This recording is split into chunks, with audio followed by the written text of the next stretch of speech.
Good morning.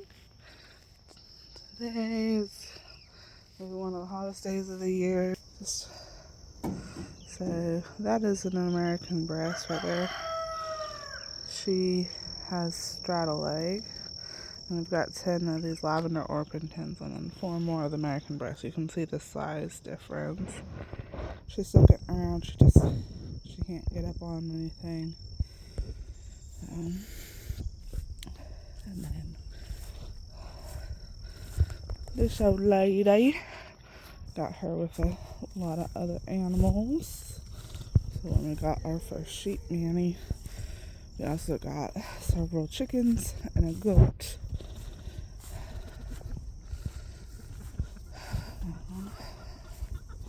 Right now, it's been kind of nice because with the baby coop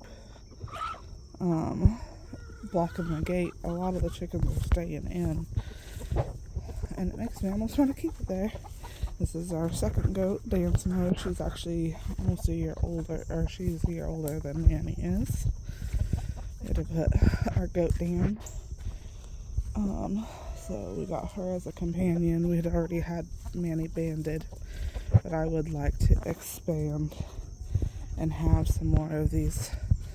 They're a hair breed, so we don't get the fibers, but they're great for mowing.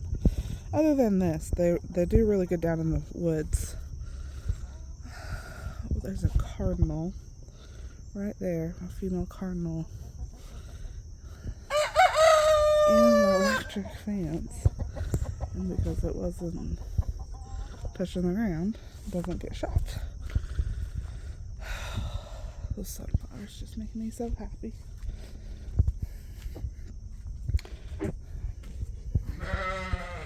Now, third box from the door is our Orpington, and she is sitting on eggs and at least one chick.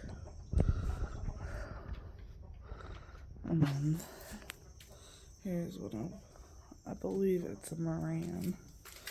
We have Australopes and Morans, and they're hard to tell the difference unless they're sitting or standing up, walking around. I do like both the breeds. Get these guys fed. And this was a rooster we hatched out. He is a sapphire and olive cross.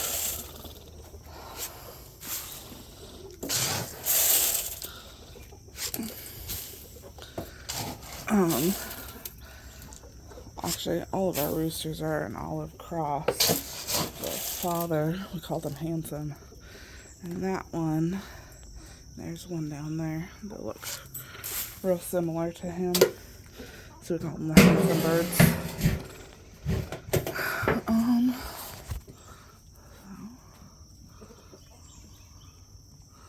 We have somewhere in the family of 20 chickens, including the 3 roosters,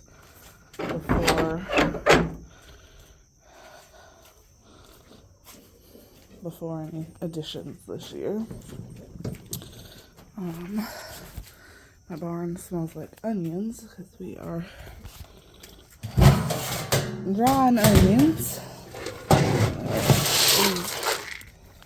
All those. And, alright, Manny, come on.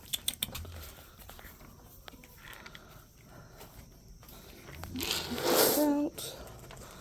So,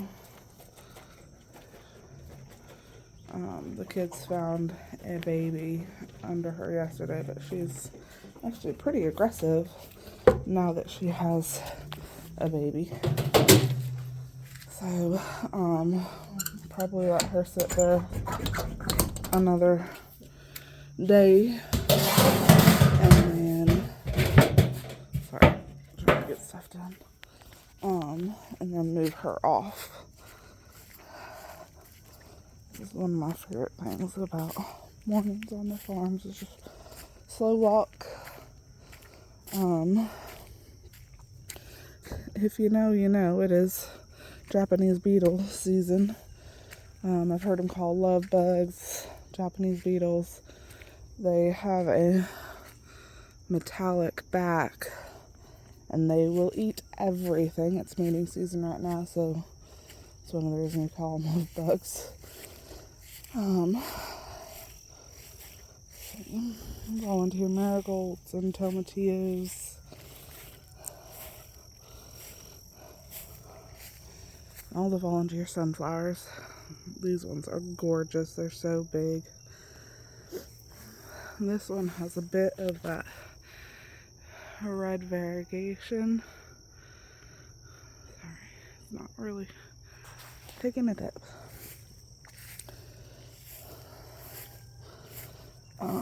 Kind of went through, started mowing, but this guy, he's over 10 feet tall. He's got to be 12 feet. I said 15. John said, no, I don't think it's that tall, but he's starting to open up, but he's also sending out a bunch of heads. Thought it was just going to be a single head. Now in here, I kind of started weed eating, but there's a bunch of maypop. You'll see that. But then there's also a lot of these ground cherries. And ground cherries are delicious. We started getting our first couple. I didn't plant any ground cherries this year. But, good Lord, still provides. We've got our first blushing tomatoes. All these are volunteer, all these plants. The thyme I did plant, and there's some bulbs in there. But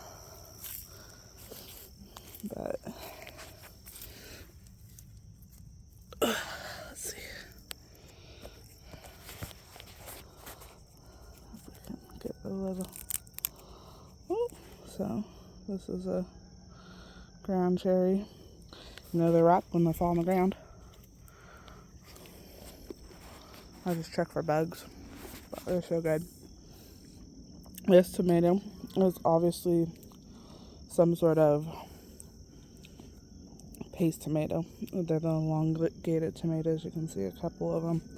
So I don't know if it is a Roma or a San Marzano. That one is definitely a cherry tomato. But there's a couple tomatoes in there, but it's just all over. There is a tomatillo right there and a ground cherry right there.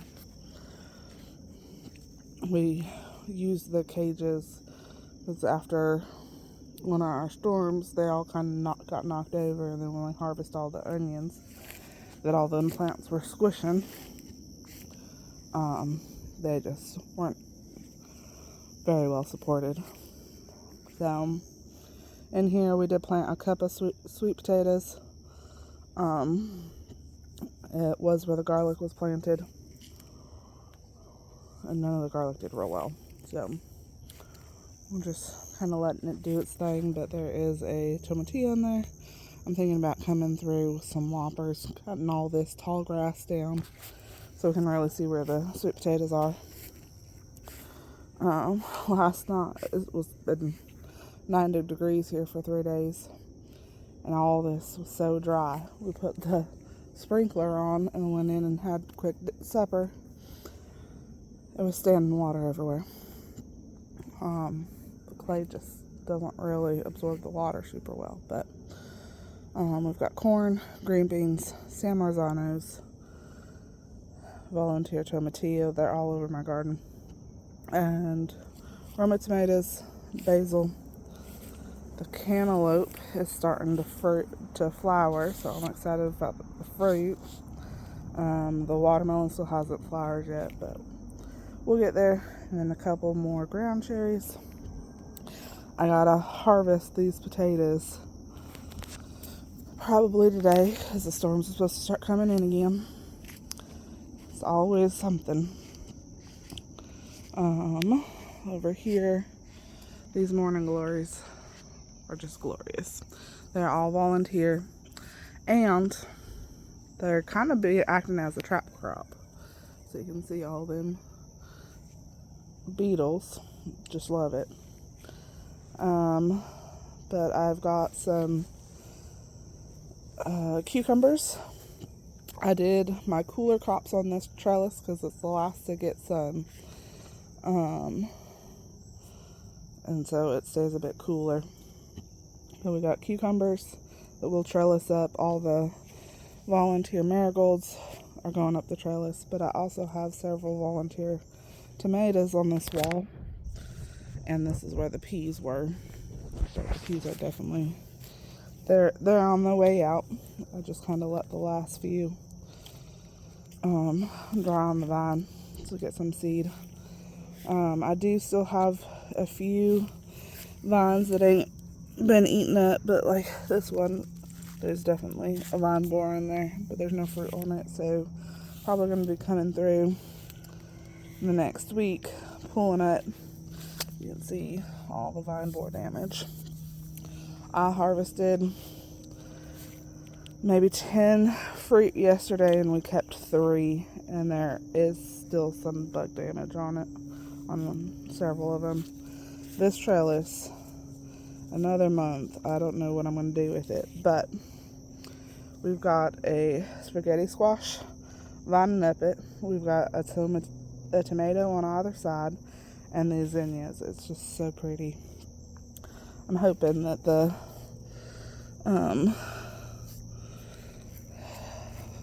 tomatoes really take off, but so that spaghetti or that I think they're called honey nut. They're so tiny, but you see the bugs really liked them. So I'm gonna try again, pull all that out, plant another flush, and then yeah, this whole fruit is soft, but there's a worm in there, and about to feed that to my family. And all the zinnias are volunteers, so that's another crop. And we've got a bag there, the end of the garden down there. There's another one. We've got one on the tree there, and there's also one down on our chicken yard fence. So I'm just letting them do their thing. This one's so pretty. The outside is yellow, the inside is a pastel pink. And this is the first year I really wanted to grow beans. And you can companion plant tomatoes and beans. They help fix each other's issues. So this half is the scarlet red black beans, and then down there is the sunset runners. So these have red and those have pink. One, I wanted to see which ones we liked better, but also just being able to see the difference in the gorgeous colors. I came through after John weeded last night and found a couple more that I went ahead and pulled out and left to the sun to kill. This one I'm trying to train over to the trellis because him's tall. I'm gonna have to do that with these. I didn't mark none of them cool crops, so I know carrots, right? Those are obviously rainbow carrots that got red or purple stalks,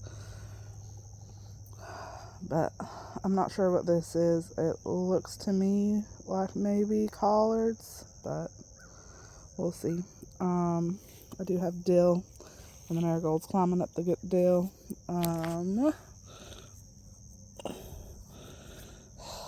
Lots of sweet peppers and basil. I keep coming through and pulling off any flowers. And I make tea with it. It's real good tea. Helps with hydration and all the things. Try to get that out of there so I'm not taking up all the sunlight. You can see those are real pretty too.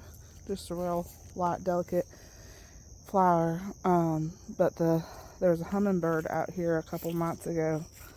So I really want, if nothing else, I want to keep growing beans for the hummingbirds. It's a bunch of celery. I'll probably just give all this to the birds. But I went through and harvested all the flowers off of the sage finally. Well, not all, because there's a couple right there. But I went through yesterday and harvested. This is Tulsi holy basil. It's a medicinal basil. We've got a little bit of lettuce left here. And these are the spicy peppers on the side. And they're getting loaded down. So this week, I think we're going to see a huge flush in peppers. My kids ran over. There's a bunch of basil in this, but then this was one of the strongest marigolds I have on the farm. But you can see there's basil everywhere. It's a big old, looks like lettuce leaf right there. Bunch of more celery. Happy little sunflower. This is broccoli. I know it's broccoli because I've harvested 2 little bites off of it, but it's kind of chaos down here. Got giant tomatillo that's right in the middle of the celery patch. Marigolds kind of went crazy. Again, some more tomatillos. Lots of tomatillos.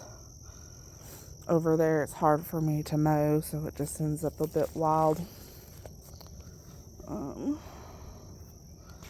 But we're slowly getting things a little more tuned in. I should be getting a nice flush of pole beans here soon. So that'll be fun and exciting. Again, you can see the damage that those June bugs, Japanese beetles, love bugs, whatever you want to call them, can cause. That's what a lettuce leaf. So it's bigger than that butternut squash. But then there's volunteer. All the basil in here is volunteer. This last year was sunflowers, basil, and San Marzano. So a bunch of tomatoes, sunflowers, and volunteer basil over there. And my greenhouse finally got cleaned out. This is everything in here is volunteer. There's a little basil there. We've got this giant tomato. It's probably a San Marzano setting fruit. We've got tons of basil all over the floor, and a couple marigolds, and then another tomato back there, the tomato up here. That's our garden. Oh, one more. Throw all that out there. The chickens will come get it.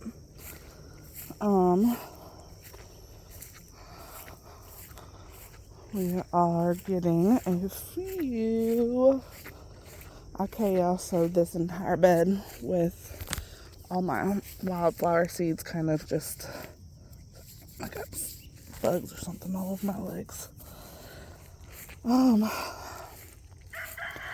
my wildflowers got left out and the seeds got left out in the rain, so I just chaos-sowed them. And I've got a ton of zinnias that are coming up. I'm excited about. But there's some sunflowers. All the marigolds volunteer. There were marigold seeds too, but they're huge, so they're obviously volunteers. So I'm excited to see what this does in another month. I'm not going to do nothing to it. We went through and weeded everything down except for the volunteer marigolds.